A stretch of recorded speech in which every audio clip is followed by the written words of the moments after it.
Welcome back to the Naija Filmmaker, a podcast for us to talk about Nigerian filmmakers, their films, and how we can build a diverse and functional industry. I'm your host, Selegot. On this episode, my guest is Priye Diri. She's a writer, producer, and director. She grew her filmmaking knowledge by attending the African International Film Festival, where she earned a scholarship in 2017. We talk about her early dreams of being an actor, the Accelerate Filmmaker Project, and life as a working filmmaker. If you're a new listener, you're welcome and I hope you enjoy.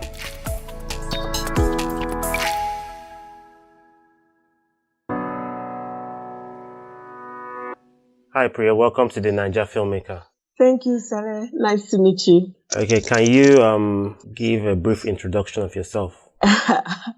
My name is Priye Diri, a writer, producer, director. I'm also a feminist. I advocate against sexual and gender-based violence in Nigeria. And most importantly, I'm a human being. Okay, can we start with your filmmaking journey? When did you choose to go down this path? I think the path chose me.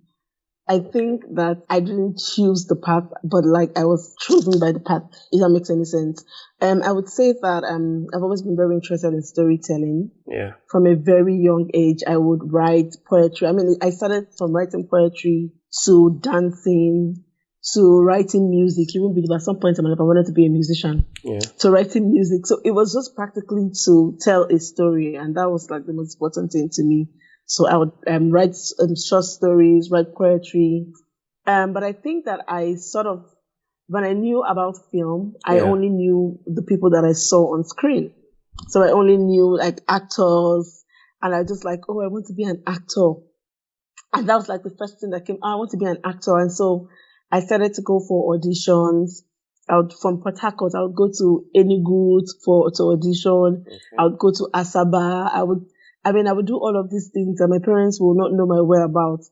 I would wake up and say, I'm going to this uncle's house. And when in reality, because I know they will not call to check, because they don't believe that I'm going to be lying, I would travel all the way to Enugu, to Asaba, sometimes with just 2,000 naira, sometimes with 3,000. I remember a lot of times I was stuck on the road a lot of times. So I was just driven by this passion. And then one fine day in Port Harcourt, I think this was 2009 or so, I'm not exactly sure when it was, my mother had sent me to the bank. And this was to get the biggest money I'd ever held at that point in my life. I was a teenager. Yeah. She said, go and collect 700K from the bank, cash, and bring it to me. And so I had my backpack. I got into the car, went to the bank, withdrew the money. Shockingly, on my way back, the taxi driver would just not stop talking. So he was talking about how, he dropped some people at Presidential Hotel and he saw actors there. He saw Richard Dominic and the rest of them. And being Priye that I know, I was like, ooh, I'm going to go there. So I told him, take me to Presidential. I had my mother's money. I went to Presidential Hotel. I got there and I sat at the back and it was International Film Festival or something of that sort. Yeah. And I just sat at the back and I watched all of these people, Mona Lisa Chinda and the rest of them. And I just said to myself, I want to be in the industry so bad. It was there that I saw at Mildred Oko and I started to follow her journey. Okay. I opened a Twitter account. I followed her on Twitter and I then saw that she posted something about the African International Film Festival holding at Calabar. So that was the International Film Festival of some sort. It was Afrif, but it was the first Afrif. Yeah. But it wasn't Afrif at the time. So I saw that it was holding at Calabar. So what did I do? I applied for as a screenwriter. I went, but I saw the things to apply for screenwriting, directing. I was just wait, there's a lot to film. It is not just the people on screen. Yeah. And so I started to Google about screenwriting, directing, producing, practically everything that I saw there. And I was just wowed by the behind the scene. I'm no, I don't want to be an actor anymore. I want to be behind the scene. I want to be the person making the actors look good. Yeah. I want to be, I just want to be behind the scenes. So, I went to Calabar from school. My parents didn't know anything. I went to Calabar from school for the first Afrif. The second Afrif I applied. Unfortunately, I didn't get in, but it didn't stop me. I still went to Afrif. And I remember my second Afrif, I had a test in school. It was quite important. And at that time, I was just not focused on school anymore. I would be going, I was supposed to attend my own lectures. I studied sociology and anthropology. Yeah. And I was supposed to attend my own lectures. I would leave my class and go to the theater arts class. And I would just be there. And my classmates would be calling my phone like, I thought I saw you in school a few minutes ago. Yeah. I'm like, when you finish from class, I will copy the notes, I will read, I will pass. Don't stress. And people started to see me as an unserious student because, like, I won't come to my own class. I will go to the theater arts class. They'll be having shows. I'll be there. Like, and then the height of it was when I missed my test. It was not like, oh, where are you? Where are you? I'm in Calabar. And everybody was like, are you okay? What are you doing in Calabar? How can you be missing your test? But I was in Calabar for the second of it. I wasn't picked. I sneaked into the directing class, and I think that for me it was the drive and the passion to just learn. And I saw Afrif as my film school. So whether I had the money for school fees, which was like transport, whether I had, I'm saying school fees, I'm using it as an illustration. If you're in school, if you don't have money for school fees, they will chase you and you will not come to school. So whether there was a school fee chase, which I would now relate to, like not being picked for the training, I will still be there. I will sneak into these classes. I'm like, I didn't care about the certification at the end of the training. All I wanted to get was the knowledge. Yeah. So the next Afrif, I think was in Calabar or Lagos. I think 2 times in Calabar, 3 times. I'm not sure. But then the next Afrif, I remember I went in again for screenwriting for TV. The next one I went was in Lagos. I applied, I got in. I went to Lagos for production design. Yeah. So like my next Afrif, I was like, oh, I don't want to be a student. I want to learn about the industry. I want to be in the industry session. I just wanted to. So I reached out to a few people, and then I saw that this Angel Works. She was on Facebook. She was doing like a call out. She was going to sponsor 2 young people to attend Afrif as an industry personnel. Yeah. So like I wanted it so bad. I reached out to all my friends that knew her, and I was just like, please, can you ask her to pick me? Please. So it was just like a pick me person. Please tell her to pick me. Yeah. Please, I want to be there. Tell her to pick me. And they were like, okay, I will tell her. I know I called like 6 people to say, please tell her to pick me. And then I called her finally. And I said, oh, my name is Priye Diri. And she's like, oh, I know you. I'm like, oh, wow, thank you. Please pick me.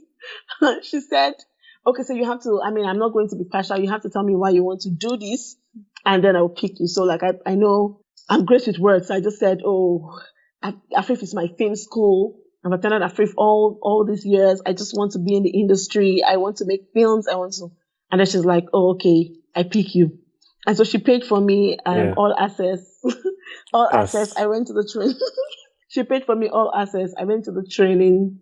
I went to Afrif as an industry personnel for the first time. And something remarkable happened. While I was attending as an industry personnel, someone walked up to me. I think it was Lala. Yeah. Lala is like, what are you doing here as an industry personnel? And I was like, she was like, Priye, if you were a student this year, maybe you would have gone abroad, because now they're more specific about choosing girls.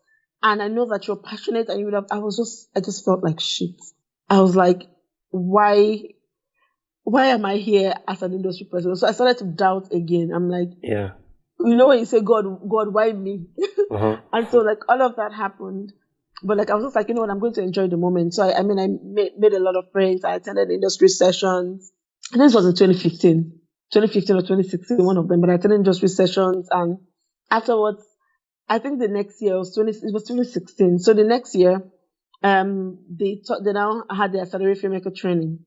And like I didn't want to apply for Accelerate because I was like, why do I have to make a short 1-minute film and put it on social media? I had all of these doubts, but I was like, you know what, let me just do it. So I made a 1-minute short film, put it on social media. I sent it to a couple of people that I met during Afrif, and they were like, oh no, I don't like it. Oh, it's so this, it's so.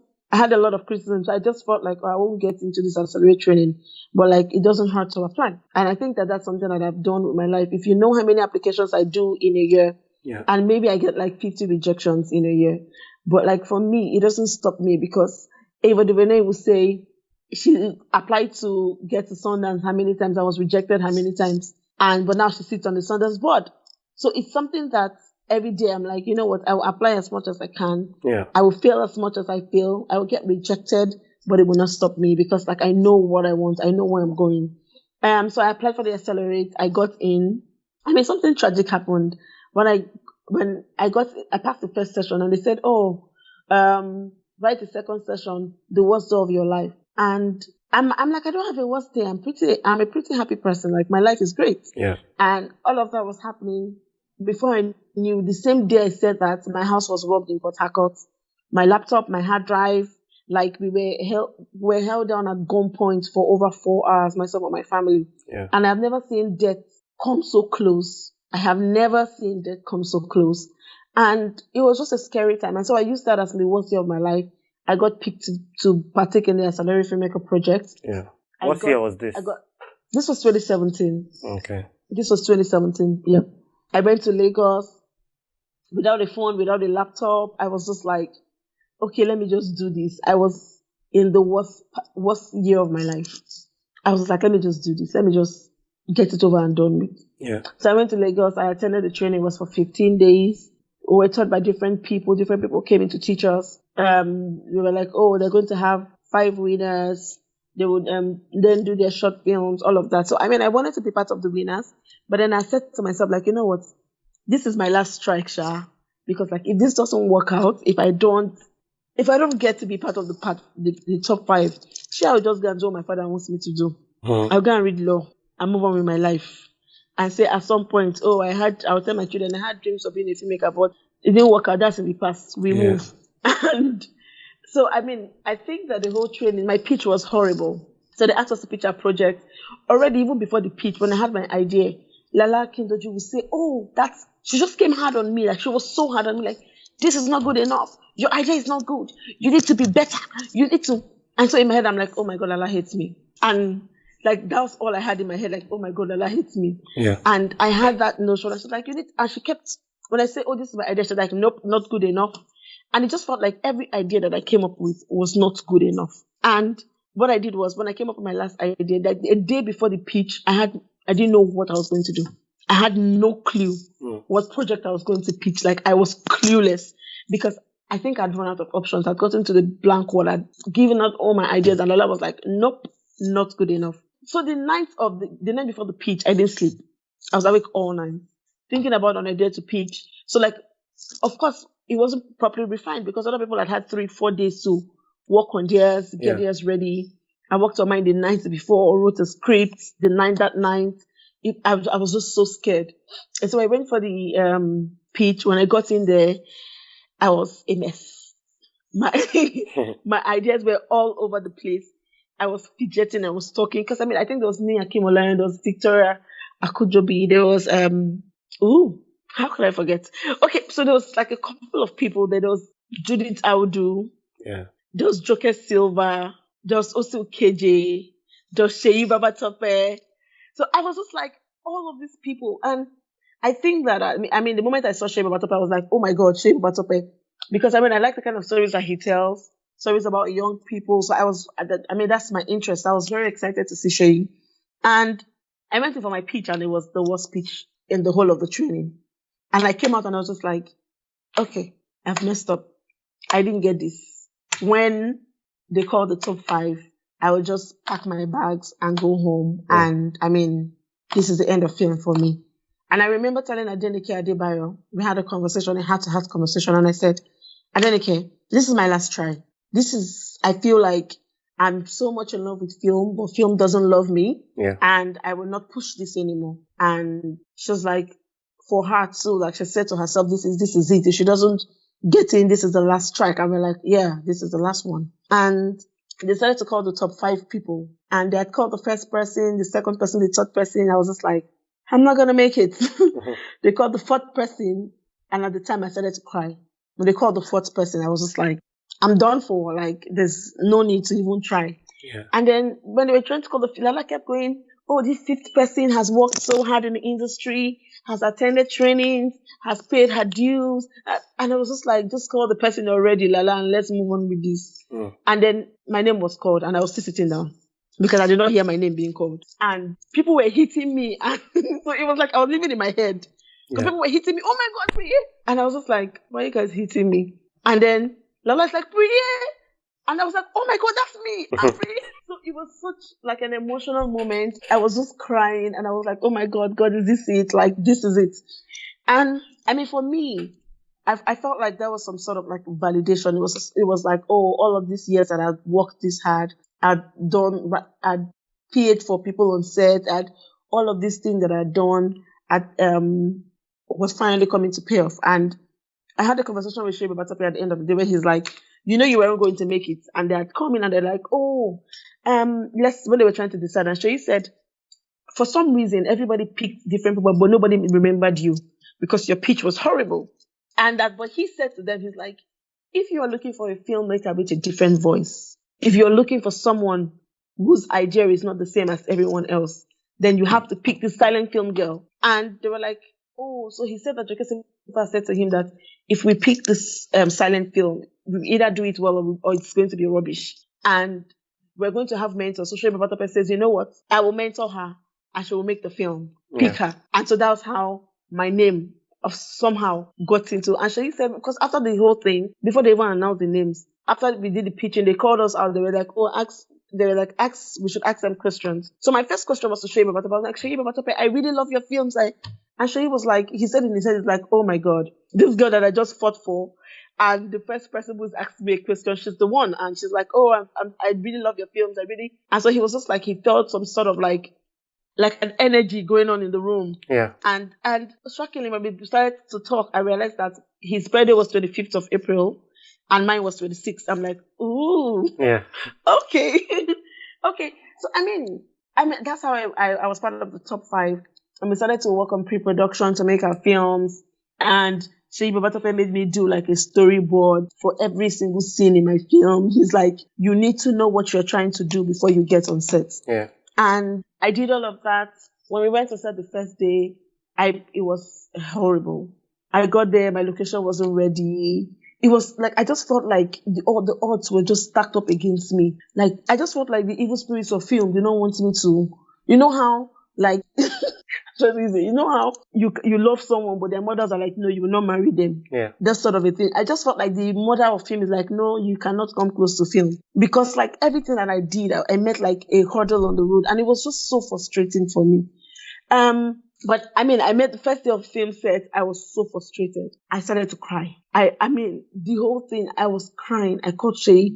I'm like, I can't do this anymore. Mm-hmm. I'm just so tired. And Shay was like, director, are you crying?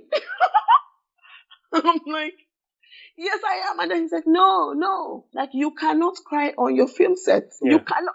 What kind of director will you be? He's like, okay, so imagine a crew member sees you crying. Now, what would they say?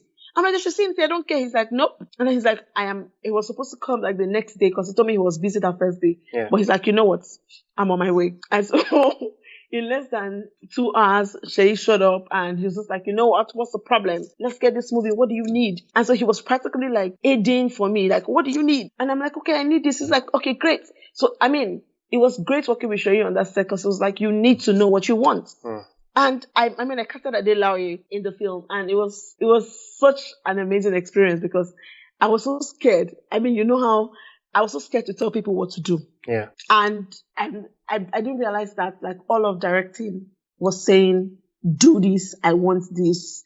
This is my image for the film. This is how the film should look. This is what I didn't realize that. So like I was so scared to say, Ade would do something. I'm like, I didn't really like, I'd just be like, okay. And I think that she noticed. And then she called me. And she's like, you need to direct me. You need to say, do this. You need to say, this is how. And after she did that, she also called me to the side. She's like, if you want something, you need to say it. Like, you cannot afford to not say this is what you want. Yeah. As a director, like, you cannot afford to have that.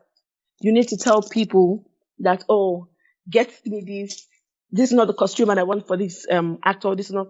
So, like, all of that, I had to learn that on the set of XOXO.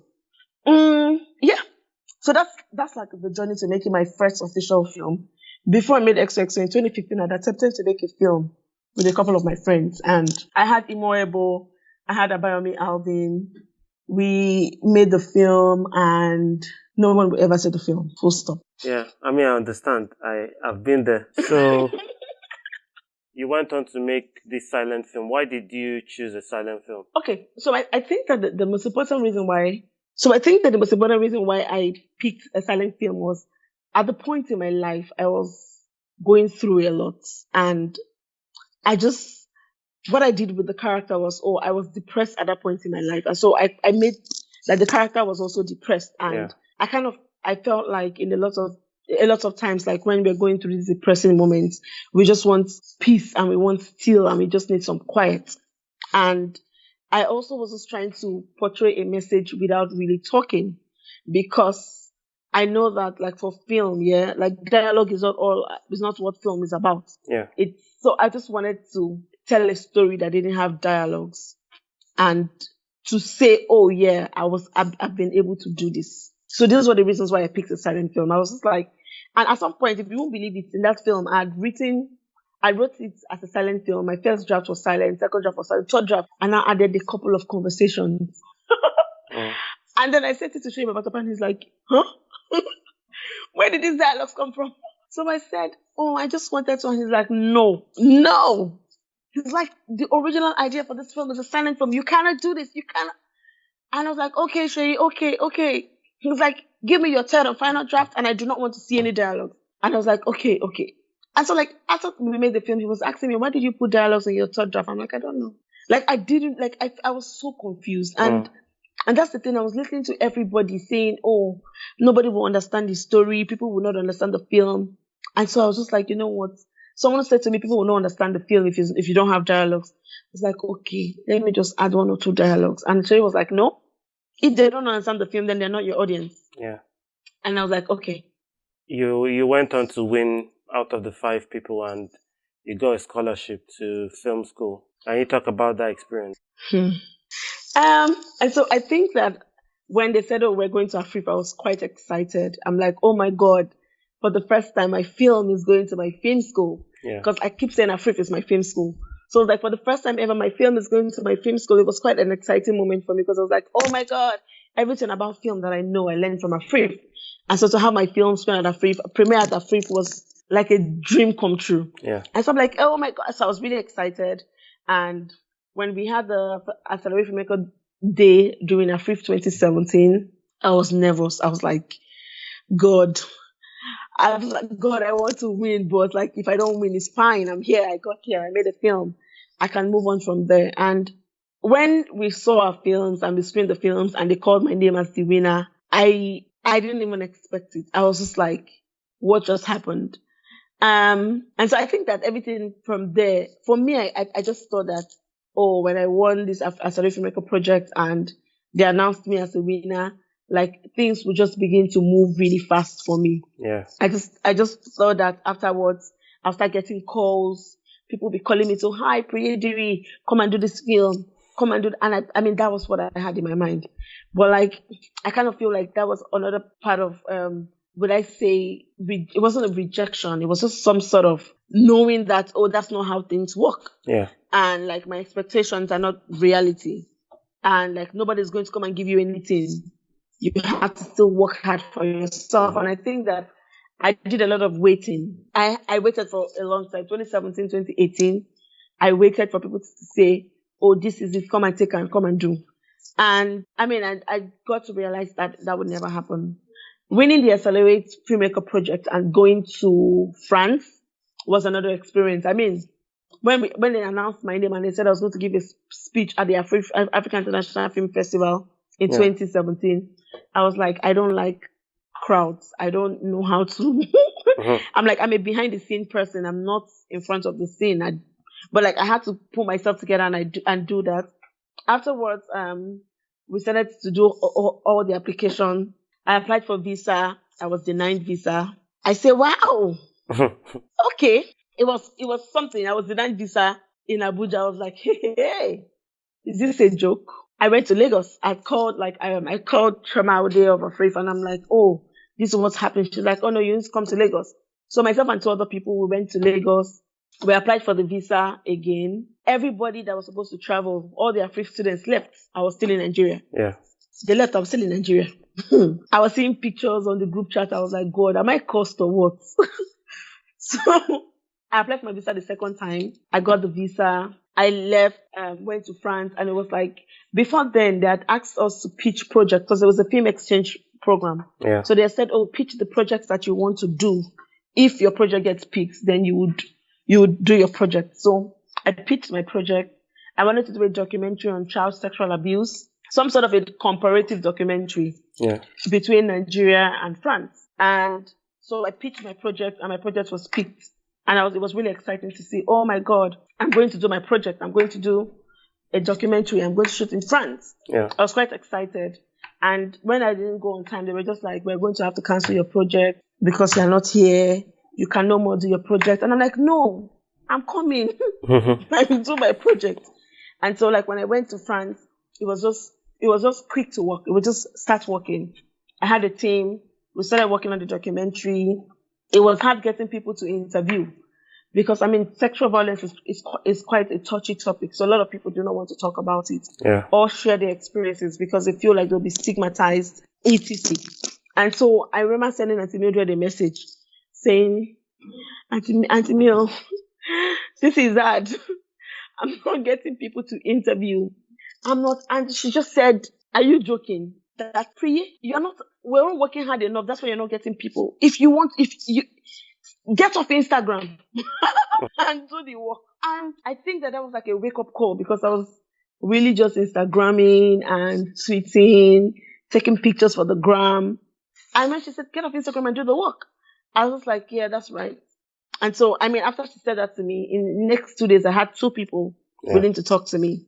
And because I started to ask questions, I researched online. I was reaching out to people, sending emails, getting the school to reach out to people on my behalf, and all of that. So we shot in Paris, in Lyon, and we had a total of 6 people to talk to. Yeah. We went to the child sexual abuse center in Lyon, and it was a different world actually, delving from film and then going to do documentary.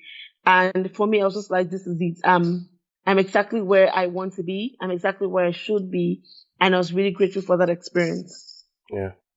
How long was the film exchange?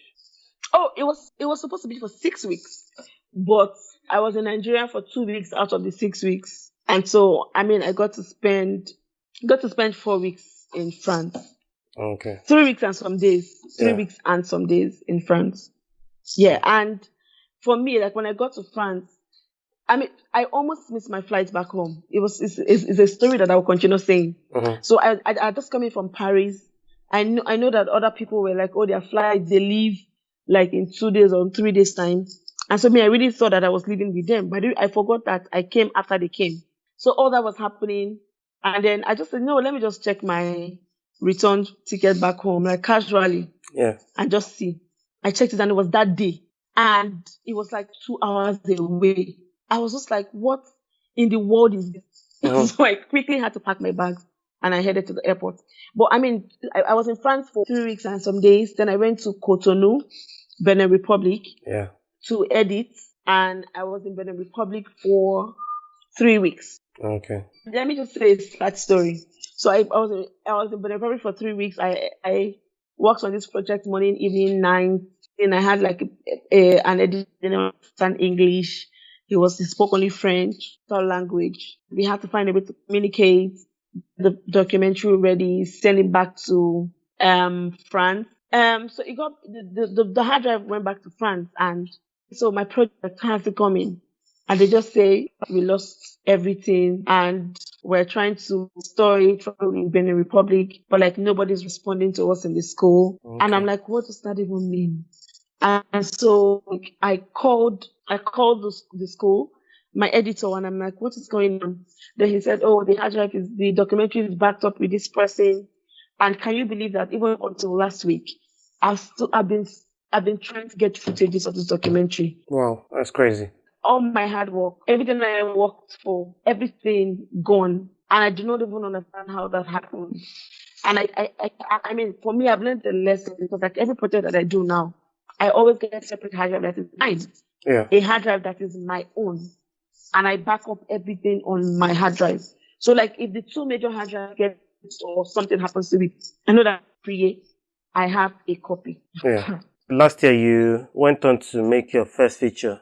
Even before the first feature, I did like a pilot episode for a series called Akachi Yeah, on sexual reproductive health rights and sexual and gender-based violence in Abuja. yeah, It was for IPAS, an organization called IPAS and Dorothy Njemanze Foundation. And I think that was also quite taxing because, of course, with independent filmmaking, the money is small, it's an advocacy film, but we had like 7 days to shoot 2 episodes.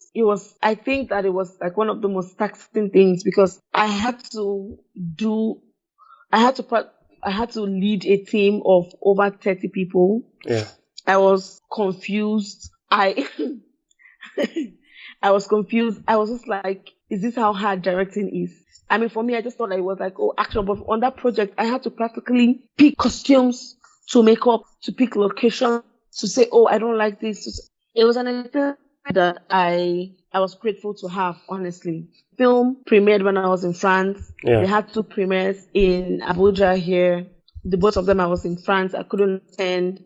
But like to have people call me to say, "Oh my God, that was great! I loved it." Oh, when we get to the other episodes, I loved, and it was for me. It was like validation at that point to say, "Okay, like you kind of know what you're doing." yeah. So I'll talk about rule number one, how that came about, and Okay. what I was doing when rule number one came. Yeah. So after I came back from France 2018, it was like nothing else was working. I was just there. And I was saying, oh my God, nothing. 2018, I was here, didn't get to do much. I collaborated with my friends. I did some films, some short films. I worked on like a series with a couple of my friends, and that was practically all that Mm. I was working on. And then one day I was in my house and I got a call from Biodun Steven, and she goes, "Oh, we're working on this series for African Magic. It's called Unbroken. Do you want to be on board? Would you like?" And I was like, "Oh yeah, why not?" And so that's how I went to Lagos and we started to do Unbroken. And I mean, if you're an industry person, working on Unbroken, we worked for I think 3 or 4 or 5 months in 2019, Yeah. morning nights we worked, and then I mean it got to the point where we heard, oh, something was, I don't know the details of that, but something happened, one thing, and next thing we knew, they're like, oh, they have to restart from the beginning, change some actors, call back some directors. I wasn't back, and it really made me feel bad because for a long time I felt like I was not good enough. For Yeah. a long time I felt like, oh yeah, the law of film or the mother of film is back and just doesn't like me that Yeah. much. And I just wasn't good enough. I felt like I was a failure for a long time because I was like, how can I spend 5 or 6 months of my 2019 working on a project that never sees the day of light? Yeah. And that even when it comes out, my name is not going to be on it. And that's how bad I felt. But I mean, in the midst of all of my wailing and feeling like a failure, in comes a call from Hawa Labora, says, "Oh, we're doing a film. I want to do a film for African Magic Original. I'm going to send you some scripts. Choose the one you want to make. Blah blah blah blah blah." And so I mean, I got the script for rule number one. I read the script. I loved it. I'm like, oh yes, I would do it. And we went into pre-production, casting, etc., etc. And I mean, when I worked on set, it was a different world for me because I'd never done a feature film, and I was just trying to research like, what does it mean to do a feature film? What does it take to do a feature film? Is it? And I mean, a lot of times I saw, oh, it's a longer version of a short film. Yeah. Talk about Oshin said something where she's like, making a feature film is a sustained vision. It's saying, okay, this is the vision that I want. In Yeah. a short film, it's quite precise. Yeah. It's 10 minutes. You have to make sure the characters stay in character for 10 minutes. But like for a feature film, you have to make sure they're in character for over an hour. And you have to look for, it's just a different world. It's just a different world. And for me, it was like, okay, longer version of a short film, sustainability, characters have to be in character for this long. And I think that's how I took that. And one of the things that on set that happened was a lot of times when, I mean, the first day of set was quite slow. Yeah. Things weren't going as planned. And then this one day, like the costume people were just misbehaving. And I was just like, you know what, let me appreciate everyone for their work so far. So I went to every department. I'm like, oh my God, thank you guys so much. You guys have been the best. You've really tried. but like we need to sit up. So I mean, I had a pet talk with every department. I went to every department. I had the script, and the next morning when we came on set, I just saw like a different energy around. Everybody was practically bringing their A game. Yeah. And it was quite impressive because I was like, oh my God. So like a simple word of encouragement for the crew members, even as to the PA, changed a lot of things on set. So I was just like, and I was learning I was saying on set, don't call me director. My name is Priye. Like first name basis. I mean, we're colleagues. It's not like I'm the boss of you. Yeah. We're colleagues and we're all here just trying to make this film that we believe in. And I mean, we're all here just trying to be partners to make this film happen. And I mean, that's the eye that I looked at it with. And I think that it works for me because saying, we're colleagues. I'm not your boss. I'm not the boss of you. I'm just, at this point, the director.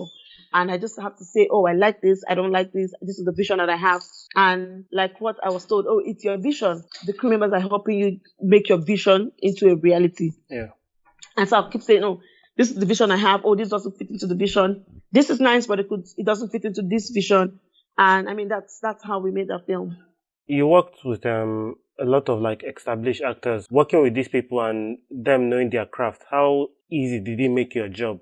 I was threatened by Auntie Rekia. So like the first day we were going on set, and I was like, because I wanted Auntie Tina. I've always wanted to direct Tina, but like it's something that she's one of my favorite actors of all time, Auntie Tina. So I'm like, I wanted Auntie Tina, but they couldn't get her. And so we had Auntie Rekia because I mean my two options. Yeah. We either have Auntie Tina or we have Auntie Rekia, one of them. And so when we got Auntie Rekia, I was like, oh my God, how am I going to direct an actor that knows her onion? And like, how am I going to do it? I don't look like a fool. Yeah. And we had we had Follow Storms also, but I'm going to talk about Auntie Tina first. So Auntie Rekia rather. How am I going to do this and not look? So the first day on set when she came in, I went to her, I'm like, welcome, I thank you so much for being here. We had a conversation on the character, what I thought of the character.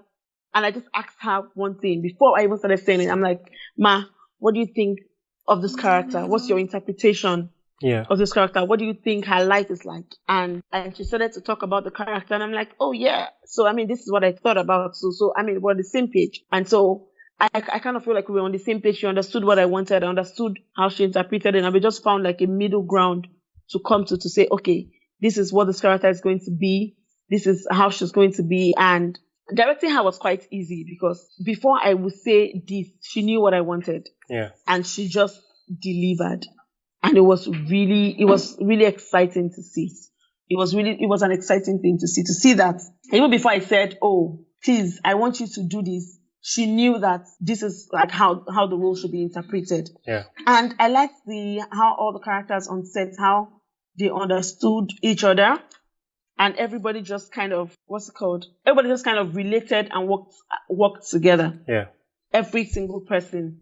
And I mean, even Ibrahim Suleiman, like I wanted Ibrahim was my first choice. And so I was so excited when Ibrahim was on set because I was like, yes, I've always wanted to direct him. And I mean, for the character that he played, it was, for me, all the characters, it was just seamless to work with them. It was so easy. I didn't have an issue with anybody, not one person. It was, I want this. Okay, director, we're on. And I mean, we had scenes where there was a lot of dialogues and these actors just practically brought it home. It was, I mean, every day I keep saying, I want to be on sets like this where I don't have to worry about the actors. Yeah. Where once I say, this is what we want, this is what, I mean, there are a few times where the actors will say, I don't think that this works. And so we'll have the conversation, okay, what do you think works? Okay, this is why, and we'll have, this is why I think that this works. And they would understand my point. And we'll go with it. Yeah. You worked on La Femme Angela, directed by Mildred Oko.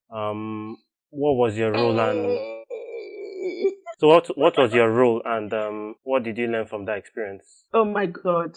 I will have to get a book to read every single thing I learned from working on La Femme. But like working on La Femme Angela was a dream come true. So I've been stalking Auntie Mildred for years. Yeah. I've followed her journey from the meeting from 30 days to the meeting, Yeah. to Surulere, to the bank, to like, I had practically followed her journey. And I was just really inspired by her and how she paid attention to details. So I was just like, oh my God. And so, I mean, after I won the Accelerate Filmmaker Project, and one day I'm in my house, I just saw on Twitter, Auntie Mildred had tweeted something saying that I would work on her next film. I was so excited. Yeah. I was like, this is a dream come true. So we got working. I was her assistant on set. Yeah. I was the producer's assistant because she and Rita produced. So produced and directed. So I was a producer's assistant because she wouldn't have all the time to direct and be producing at the same time. Yeah. We had production managers, of course, we had all of that, but I was practically the producer's mouthpiece when the producer wasn't available to produce while she was directing. Yeah. So I was producer's assistant, and my job was just to make her life easier on set, yes. And on La Femme and Jola, there's a lot of things that I learned. Yeah. Every morning, even before we go on set, Timidred will say, this is what we're shooting. The day before, of course, we have a schedule. So she's like, Priye, this is my director's treatment for this scene. And this is how I want to shoot the scene. And she would walk me through the process of even getting all the things that she wanted. Yeah. The process of, shortlisting, the process of saying, and Auntie Mildred always said something like every morning, she'll say, what's the importance of this scene in the story? It's a question she's always asking. And so, she will say, what's the importance of this scene in the story? What's the highlight of the scene? So with every single scene that was going to be directed, Auntie Mildred will write down the importance of the scene to the story. How does it relate to the story? If I come in and I just drop, the character comes and the character just drops a bag, she's going to say, what is the importance of this scene to the story? Yeah. Because she's like, every single scene is important to make up the whole film. And so we run through the treatment every morning. We go on set. There are some scenes where Auntie Mildred wants to direct. She's like, Priye, come and sit down here. And for me, it was just a different experience to see, Nollywood, a lot of times when they rush to do things, we're quite in a hurry. We want to shoot for 5 days and get it over and done with. Yeah. Shoot for 6 days and get it over and done with. But to have like a film where you know that you have like 5 or 6 scenes to shoot in a day, and that you are going to take your time to shoot it. You are going to take your time to make it happen. You're going to take your time until like everybody gets what you want before you move on. Yeah. It's something that everybody should experience, actually. Yeah. It's something that everybody should experience, to say, okay, we're in a hurry, but we're not in a hurry. Yeah. And we're going to take our time to make a film that we're going to love. It's also the atmosphere of the set when we're doing La Femme was just amazing, because like everybody knew why they were there. Everybody knew that they were there for a purpose. Nobody's coming on set to come and be doing Instagram up and down the place, because no shades whatsoever. Yeah. But nobody's coming on set to take pictures to say on the set of La Femme. Everything was so organized. Like everything was so, and for me it was like, oh my God. No special treatments to anybody. When we want to have food, everybody go and take from the buffet. Yeah. Because you see Auntie Mildred and Auntie Rita eating from there. Who are you? Everybody go and eat from the buffet. Everybody behave themselves. The crew members live. Even before she says, "Oh, this is what," pre-production got a long time. So before we even went to shoot, everything was organized. Yeah. Everything was organized. The problems that we had do not come from, we did not do pre-production kind of problems. It was the normal problems that we had on set. Generator did not on today. This did not happen. No, all those little problems. But to say like the problem of, this actor says she's not coming in today because of this, there was proper pre-production. Everybody knew the importance of the project. Everybody knew the importance of the film. Everybody was working. Everybody was doing their best to get the best results. And it was quite an exciting thing to learn. Yeah. And for me, from Auntie Mildred, I learned that half of directing is communicating. Exactly. And so I watched her and the actors communicate to say, this is what I want. And I watched her and her cinematographer communicate to say, okay, this is the kind of image that we want to create. I would watch her talk to the sound person to say, oh, in this scene, this is kind of thing that we were looking for. And it was even as little as, oh, even the extras, Auntie Mildred would direct. I've seen a lot of films where you see the extras are just extras, not what Auntie Mildred would direct the extras to just so much attention to detail. So much attention to detail. Like I could only dream to be half the director that woman is. So much attention to detail. I was so grateful to experience this. I was so grateful to experience this. And I am still so grateful because like everything that I learned, I'm taking it with me to other sets. I'm taking it with me to say when I'm on this set now, I'm looking at the script, I'm like, okay, what's the importance of this script in the story? What's the importance of this scene in the story? And I mean, at that point, you also know that when you know the importance of every scene, you know that there's some scenes that you can throw away while you're shooting. Because when you get to edit, you also throw them away because like it's like repetition. And Okay. How many days did you guys shoot for? Oh, we shot. How many days did we shoot last time? I think we shot for like 30-something days. We had breaks in between. And that's another thing that I think Auntie Mildred is so concerned about the health of her crew and her cast. She wanted to make sure that everybody was performing in their best abilities. And so like we would shoot for 3 or 4 days and we'll have 1 day of rest. And shoot for 2, 3 days or 4 days or 5 days and have 1 day of rest. She wanted everybody to be their best. She wanted every crew member to know that like you have to rest.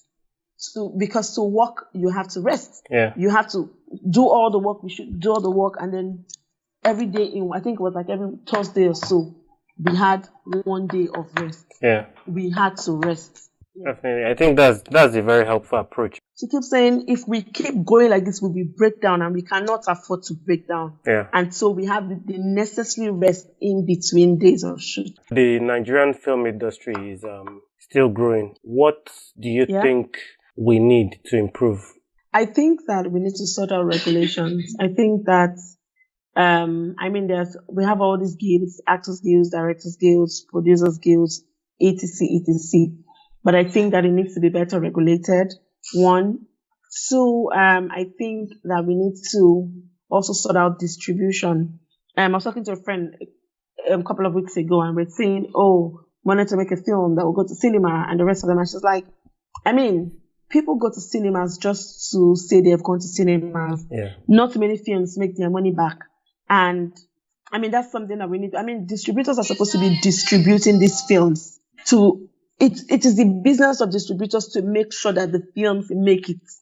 And I think that we need to get to the point in the industry where we can say, like, it is if my film doesn't sell in the cinema, it's not my fault. Because like you are the distributor, you should make sure that my film sells. It is your job to sell my film. That's what distribution is about. And we need to set that, we need to have like proper distribution channels for films. Right now, like filmmakers feed from hand to mouth. I would say that filmmakers feed from hand to mouth. Because you make one film, you either sell it to TV or you sell it to online platforms, or you go to cinema, and to go to Netflix, you have to go to Film One or some other company. We need to have access. For young filmmakers like myself, I don't have the money to make a Living in Bondage too. I don't have the money to make all of these films. But like, if I have small money and I want to make my small independent film, what are the chances that my film can go to the cinema? I've spoken to Emma Industry and I've heard her tell me, do you know how much I made from the cinema and all of those conversations? And so like the question is, I told someone I don't want to do cinema until I know that my film is going to sell in the cinemas, because nobody wants to make a film to lose money. We're filmmakers. We're passionate about telling stories, but we also need return on investments, because I would take somebody's money to make a film and then the film doesn't make it, and then I'm in debt. And James Omokwe is like how he was in debt for a long time. And this is the thing, that this is what scares me the most, because someone will say, I have money to give you to make a film. And I'm like, hold your money, keep your money, keep your money to yourself. Because even if I want to take your money, I'll start thinking, okay, distribution, okay, casting, all all of these things. And I mean, that's what it means to be a filmmaker, to put on these many hats, to learn these many skills, to be able to succeed. But I think that in the industry, if we're better regulated, and we have regulations for distribution, and we have regulations for actors, directors, producers, because even with the tax in Lagos, this whole Lagos State taxing, if we had proper guilds, I know that we would come together and say, oh no, we stand against this. You cannot, because in an industry that was built on people's backs, people practically worked to build the industry. You cannot you cannot just wake up one morning and want to tax. I mean, other countries have people supporting filmmakers, producers, saying, oh, this funding for this funding for that. Yeah. But like in Nigeria, we don't even have access to funding, which is like a big problem. And so when people start comparing Nollywood films to Hollywood films, I will always say, yes, I know Nollywood, we need to do better. But at the end of the day, like, we don't even have the money, we don't have the resources to do better. Yeah. There's I want to make better films. If I have my way, I would drive a car, a Hummer Jeep, and bomb it up just to tell a story and etc. But at the end of the day, like, we have to make do with what we have, and we have to make good use of what we have. And we have to also understand that, I mean, crew members, someone said to me, crew members, they work in film because like they want to make money off film. And I'm like, no, I don't think that is right. I think that crew members are passionate about the fields that they've picked, that they've chosen rather. Yeah. And so like we need to also have that whole, I see people going back to set to shoot, and I'm asking, are we doing COVID tests? And then when I ask myself those questions, I also say like, oops, we don't even have enough funding in the industry to even afford all of this luxury. Yeah. In my words, I will call it luxury, all of the luxury of, we will test everybody, we will put everybody in accommodation. A lot of people do not have that. That doesn't mean that we stop telling stories. Yeah. Doesn't mean that we shouldn't tell our stories because we don't have the funding to do this, to tell these stories. And so, I mean, that's fun. That for me is like key things. I think the industry should be looking at better regulation and sources of funding and better distribution channels for films. In talking about better distribution channels for film, I just want to say, Auntie Mildred said something some time ago when she said, film no be pepper, no be tomatoes, you need to spoil. And that you can keep making money from your film 10 years from now. Yeah. And so like, so we understand that, but we also understand that we don't have 10 years to pay back return on investments. And so this is why we need the industry to be better structured so that funding can, I mean, Netflix has come into the industry. People are pitching, but like someone was telling me that, young filmmakers, we don't even know who to go to pitch these things to. I'm like, yeah, and I mean, you don't expect Netflix to come and give you money that they don't know you are supposed to give in a Moabudu money that they've seen the work that she's done. They've seen her years of work and they can trust their money with her. Yeah. And this is what I keep saying. This is what I keep saying to people. Like, this is the truth is we're young filmmakers. I'm a young filmmaker. I aspire to be an Ava DuVernay at some point in my life, to make films, to tell stories back to back to back to back. But at the same time, I do not just want to tell stories for the sake of telling stories. I want to tell stories that can stand the test of time. And so in doing that, I have to find the right funding. I have to find the right story and the right people to collaborate with. Yeah, definitely. I have some last words. For other filmmakers who are aspiring like myself, because I say I'm still an aspiring filmmaker. Yeah. I mean, I've made a film or two, but I still want to aspire to perspire. And so last words, I think that, I mean, if we don't have the funding that we need, if we don't have the money, because like the money will never be complete, the funding will never be complete. Yeah. But the thing is that if we have friends that we can collaborate with to say, I have a script and this other person has a camera, I think that it's important to work on collaborations within ourselves to make things happen, because teamwork will get us where we want to. Nobody's an island. Yeah. Filmmaking is a collaborative effort. And so like we need collaborations to make films. That's what I just wanted to say. Priye, thank you for coming on the Naija Filmmaker. Thank you for having me, Sele. No problem. Thank you for having me.